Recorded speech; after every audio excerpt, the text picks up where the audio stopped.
అనుకోకుండా పాలైతే ఇరిగిపోయాయండి. సరే ఎప్పుడు తిన్న కలకండయ్య కదా! ఈసారి రసగుల్లా చేద్దామని ఫిక్స్ అయిపోయా. ఆ పన్నీర్ డఫ్‌ని అయితే మెత్తగా పిసికేసానండి. ఎక్కడ క్రాక్స్ రాకూడదు కాబట్టి మనకి బాల్స్ మెత్తగా పిసికాను. 3 యాలక్కాయలు కొట్టేసుకొని ఆ పన్నీర్ డఫ్‌లో వేసేసాను. చూస్తుంటే మీకు అర్థమవుతుంది ఎంత మెత్తగా పిసికానో నేను.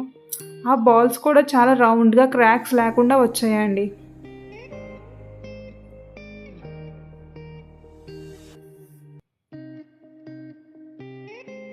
చక్కగా ప్లేట్‌లో పెట్టేసుకున్న బాల్స్ అన్నీ.